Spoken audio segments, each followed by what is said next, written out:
Hello and welcome to the next lesson. In the last lesson, we had a look at quick and easy parallax exclusion mapping material. In this one, we're going to start doing our auto landscape material. So what is auto landscape material? Well, let's have a look at it. I'm just going to duplicate this level. We're going to call it ml underscore auto landscape. We're going to save it. And we're going to delete those guys because we don't need them for now. Let's go to our static mesh folder. We're going to duplicate this. We're going to call it terrain underscore 00A. We're going to double click on it. We're going to make sure that this material is not applied. And we're going to re-import with a new file from our static mesh folder. And it's going to be terrain mount. So give it a few seconds to import because the mesh is quite heavy. I generated it in Gaia, which is a really cool software for terrain generation. This is not a lesson about Gaia itself, but it's good to know that it exists and it's super useful. So now that we imported our terrain, this is how it looks like. It's by default enabled nanite support. That's fine. We're going to keep it enabled.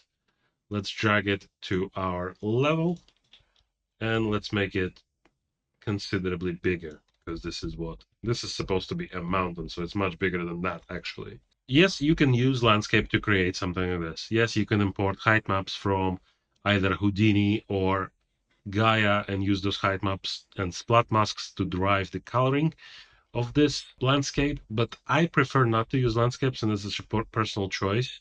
I prefer to have static meshes because you kind of like you can move them around quite easily. And sometimes I do add a landscape somewhere like between them just to merge them a little bit more. But let's say I want to move this whole mountain a little bit to the left or a little bit to the right. With landscape, it's almost impossible, but with static meshes, it is. It's just super easy.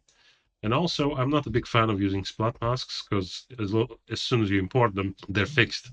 You can't change them in any way. So let's have a look at creating automatic landscape material that's going to do all the job for us.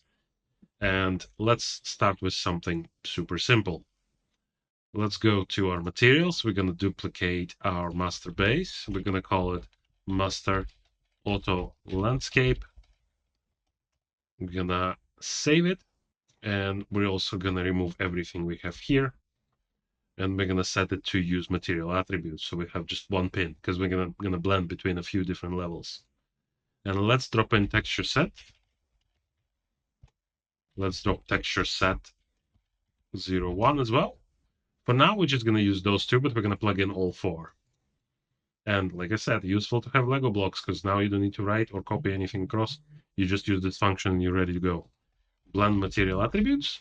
And we're going to connect this guy into A and the other guy into B. And now we just need to blend between them. But our usual approach is not going to work because we want it to be automatic. So what do? We need to create a new function. Let's go ahead and mf underscore auto material masks. And we're going to delete everything we have here because we're going to start from scratch. And apply and save. And now we're ready to get going. So let's create a few different functions that we're going to use to drive this auto material. But let's start with edge noise because we obviously need something we need to break up that hard edge that the masks are going to generate. So let's try with texture object parameter. There we go. That's the one. Edge noise mask. We're going to call it like that. And we're going to output it straight away. Named output. Edge noise mask out. So we can reuse it later everywhere. And this just needs a texture. Textures. Let's plug in some type of noise. And let's start maybe with cloud noise, see what it does. So I quickly had a look at the settings and I figured out what the mistake was. We need to go to settings and show engine content needs to be ticked on. What that's going to do, it's going to open this engine folder with a lot of extra textures and shaders in it. And that's why it wasn't appearing before. So it's useful to know in case you can't find it. What we need is low res blurred noise. And that texture comes by default inside the engine content folder right here. As you can see, there's a bunch of different stuff here as well that you can use. like for example, offset noise or, so we don't need it open for now. We can just, collapse it and leave it as is, but we just need to make it visible for this texture to show up in the content browser. Cool. So that's done. Let's create a scalar parameter, edge noise contrast. And we're going to leave it at 1 by default. And we're going to give it a named output as well. Named output, edge noise contrast out. Another one we're going to call edge noise intensity. And by default, it's going to be set to 1 as well.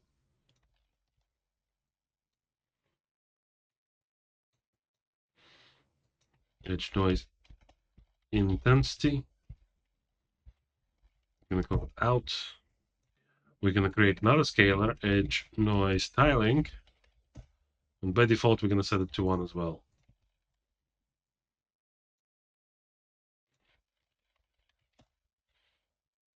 And out. Cool. So that's our edge noise parameters. We can just keep them here, group them, edge noise mask, and then we're going to give a different color, and we're going to just leave it somewhere here. We don't need it for now. We're going to use it later as we go along.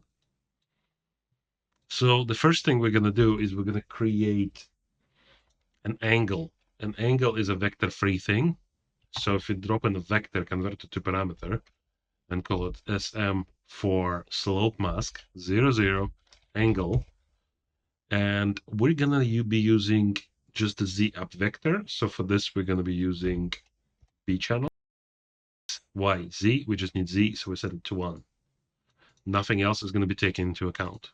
Now we're going to create a sub-function that's going to help us create a slope mask. So if we go to our material functions right here, we're going to create another function. We're going to call it mf underscore slope mask. Double click on that. Delete everything here. Close. So let's have a look at what can we do inside slope mask function. So let's drop in absolute world position. We're going to need a Z value.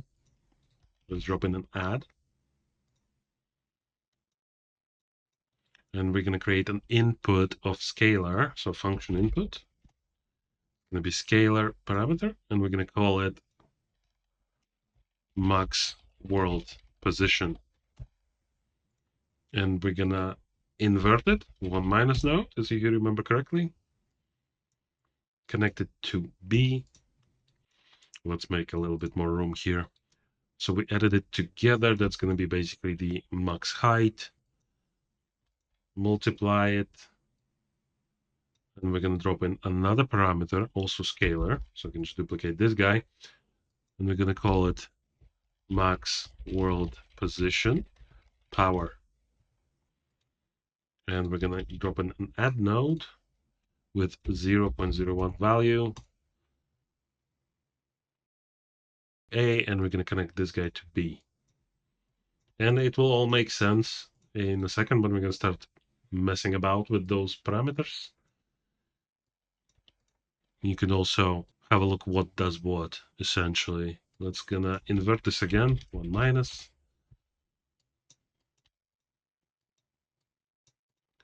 And we're gonna drop in the saturate node to clamp those values. Finally, let's create another parameter, so another one. We're going to call it slope power. And a vector 3 in vector 3. We're going to call it slope angle. So if you remember, angle is set to 1 at Z axis. So it only takes into account up and down, not left and right. Cool. So now we're going to drop in a built-in function slope mask. That's not to be confused with what we're already doing here. This is a different thing, which is already built into the engine. And it's going to help us drive the logic. We're going to drop on pixel normal world space. Connect it to tangent. Like so. We're going to connect slope power to fall off power. And we're going to connect angle to angle. And finally, we need cheap contrast here. We can add a parameter, but I just prefer a static value here because I don't like cheap contrast, how it works at all. So we're just never going to touch it, essentially. And let's drop another slope mask. And we're going to drop a multiply here by 6. And we're going to connect scalar parameter slope power, and we're going to connect it back to fall off power. And slope angle obviously can go into the angle. And tangent normal, we're going to leave empty. And cheap contrast, we can duplicate this guy and set it to like 2. See what it does. Add node to add them together. And finally, we're going to drop in 2 multiply nodes. We're going to connect the saturate node and add node here. And here we're going to connect saturate and basically just a slope mask without any additions like this. So we have 2 multiplieds. Let's drop 2 saturates. Connect it like so and like so. So there's going to be 2 different masks. One is using pixel normal workspace. The other one is not using anything of the sort. And we're going to have 2 outputs. First one is going to be slope mask.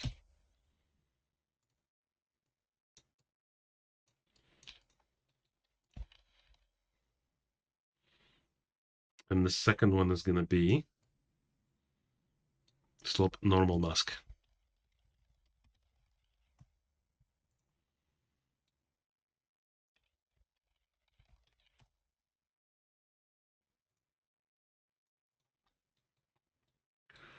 So that all looks correct to me. This should help us drive a lot of this material because we're going to keep reusing this guy over and over and over again. So let's go back. I was forced to stop recording at this point because Unreal crashed and I lost substantial chunk of work, but it took me just a few moments to recreate all of it. So let's continue where we left off. So we're going to drop in the slope mask function that we just wrote. And as you can see, it has all our parameters correctly outputted out. We're going to connect the angle to our slope angle. And let's change the inputs a little bit differently. So slope angle should be first. Let's set it to sort priority 10. Then we should have slope power 20. Then max world position, which is 30. And finally max world position power, which is at 40. And this way they're going to display in a nice way. So let's drop it again. Slope mask. And as you can see, slope angle is now at the top. Now we're going to connect in scalar parameter SM00 slope mask power. And let's give it something like 128. See what it does first. Slope power. Max world position, we're going to drop in a scalar parameter 00 slope mask max world position. And let's give it something like, I don't know, 100,000. 1, 2, 3. And finally, max world position power, which is going to be set to super low value. Slope mask max world position power. And we're going to give it something like 0.0001. And again, I spend a lot of time calculating those values so they work straight away. You're free to mess about with settings in your own time to see if you can produce better results. So we need to figure out which one we're going to use, and we're just going to drop a switch. Static switch parameter SM00 use slope mask normal. And if it's true, we're going to use slope normal, and if it's not, we're going to use slope mask. And by default, we're going to leave it to off. And here we need another function, which is going to be driven by those parameters. So if I plug in as is, let's just give it a quick test. And we're going to call it MF Auto Material Masks. Result is going to be, that's incorrect. We're going to call it Slope Mask 00 out. This is going to be our first slope mask. We're going to have quite a few of them. If we just use it as is, let's see what happens. And we have following compilation errors. Let's switch it to true. We're going to use normal mask instead. And we're going to have a look at fixing that error later. But for now, let's just use it as is. Auto landscape. Cool. So now we just need to create, we're going to go to our material, the main material, auto landscape, create an instance, my underscore auto land 0a. We're going to drop this guy to our instances. And we're going to connect it to our terrain. And by default, nothing is going to happen because we don't have any textures assigned to it. So as you can see here, we already messed up some of the parameters. So let's quickly fix that as well, since we're here. Group edge noise, slope mask warp position. This should be all under slope mask 00. So let's fix that real quick. 00. And here as well, SM00. That's cool. Apply, save. Let's go back to our landscape instance. And we forgot the switch as well.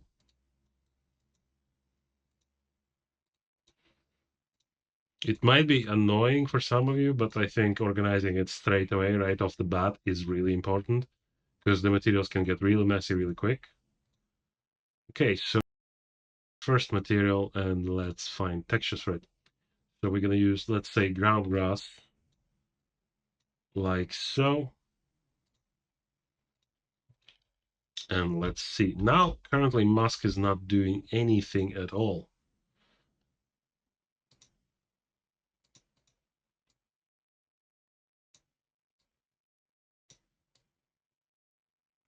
But if we tweak parameters a little bit, as you can see, it starts appearing from the bottom up. And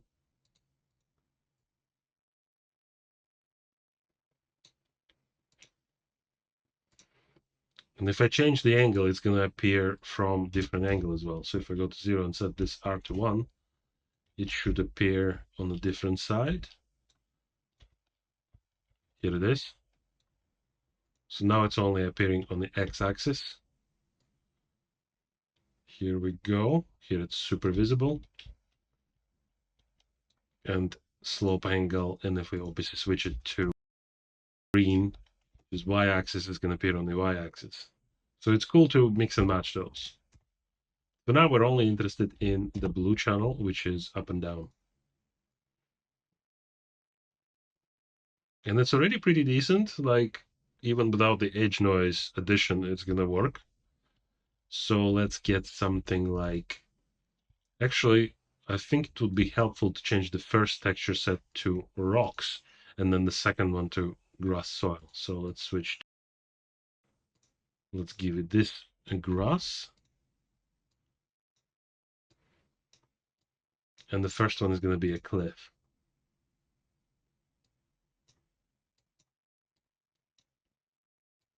It's important how you layer them together.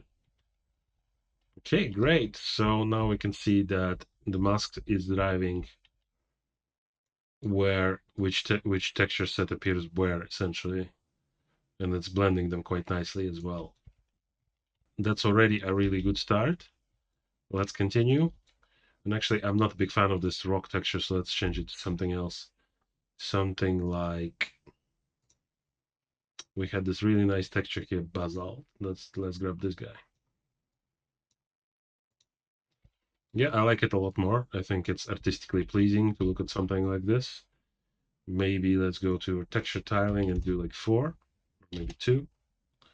And you can always use object radius tiling. So maybe let's just switch it on straight away. 0.4. No, that's definitely too much. 1. Yeah, 0.01 is fine. And here we're going to do the same thing. And now if I scale it up and down, if you remember correctly, it's going to scale the texture as well. Let's save it. Make sure you save it because it does like to crash. So that's already a good start. Well, let's go ahead and add extra functionality right here. We're going to create another function. Let's go to functions, auto material masks. We're going to duplicate that, mf underscore edge noise. We're going to kill all of that. And we're going to quickly write a new function.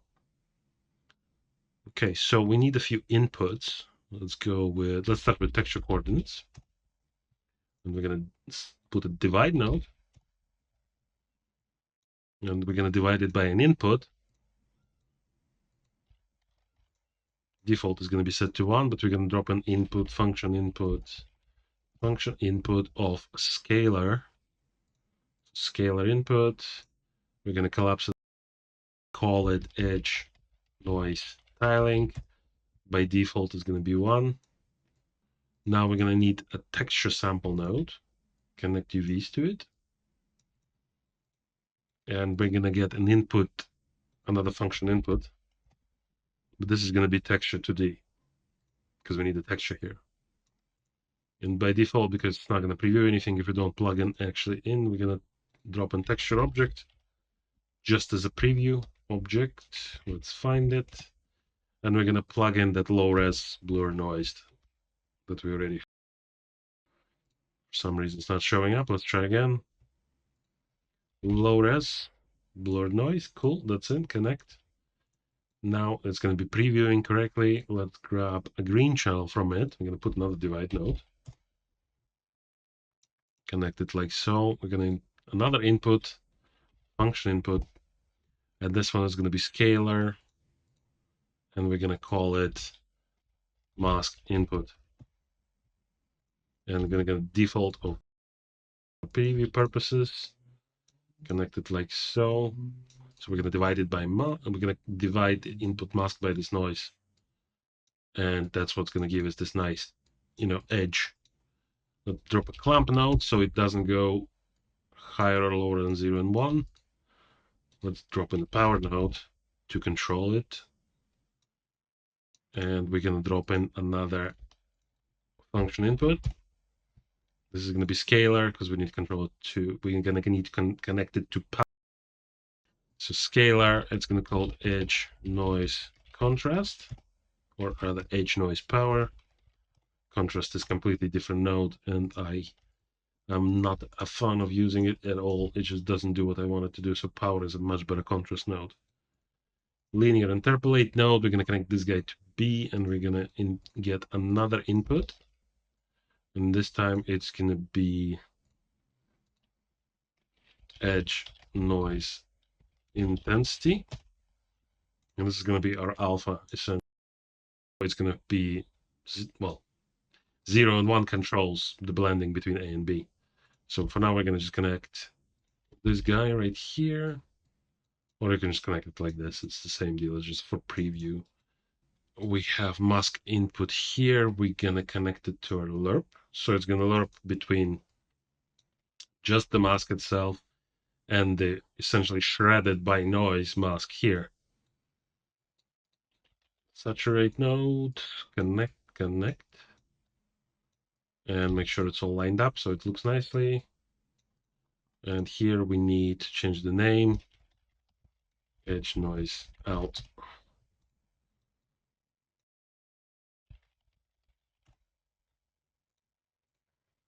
Cool. So like I said, we're taking a noise, we're scaling it, and we're going to use divide node to essentially shred existing mask, clamp it. We're going to also control the power and the intensity between, the lerp between A and B. Saturate is just going to clamp it between 0 and 1, and we're going to output it as edge noise. So let's have a look at, let's go back to our original function, which is auto materials masks. And we're going to drop it here, mf edge noise. And we're going to connect it between the output and the actual slope mask that we generated here. So if you remember correctly, we connected all of this here. So we already have lower blur's noise. We have parameters for the, this function. They're all right here. So I would like edge noise texture to be first, and I don't think we gave it a name. Yeah, there we go. It doesn't have a name. Let's call it edge noise texture. Edge noise texture. And this should be first, so we're going to give it 10. And then the next one I want is slope power. So power is going to be at 10. Sorry, next one I want mask input. So mask input is 10. Edge noise power can be 20. And then noise intensity 30. And finally, we're going to have tiling, which is at 40. And if I wouldn't have my notes, I would probably get super lost. So it's not giving, it's giving us an error. If you save it, it's fine. We're going to fix it in a second. Drop it again, edge noise. And now we have texture to D and, mask input. We can just straight away get mask input here. And edge noise texture, we're going to grab edge noise mask out. So we're just going to basically redirecting this noise to this guy. Then power. Did we call it power? No, we call it contrast. Let's change this. Power.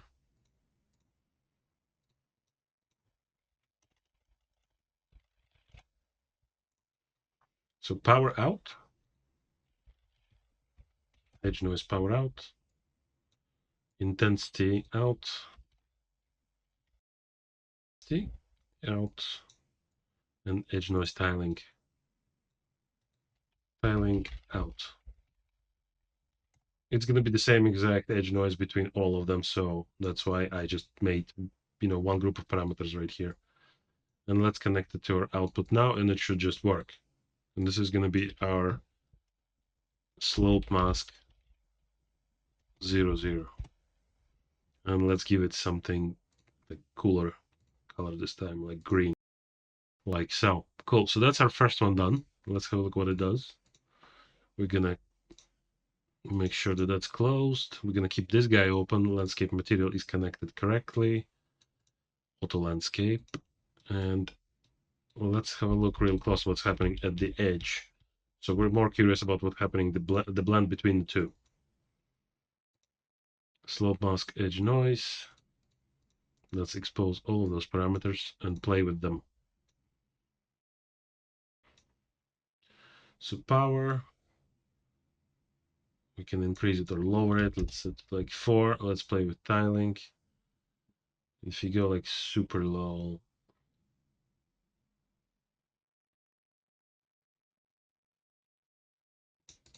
like 0.2 maybe. And you could make it more or less obvious. Let's try to see if we can plug in something else here. Let's see if we can plug in grunge. It's probably gonna error out. No, it didn't, surprisingly. Yeah, as you can see, if we lower the power up and down, you can see that it's super contrast or super smooth. So at 1, it's super smooth. Maybe let's set it to 2. Let's change intensity. Maybe like 0.5. And you can see it smoothed out the transition between the two.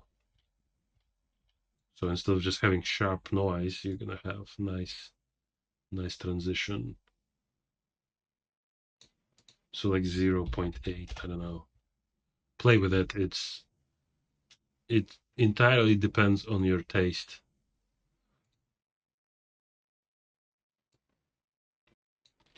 Okay, now we have smooth blending between the two. Let's have a look at adding more slope masks in the next lesson.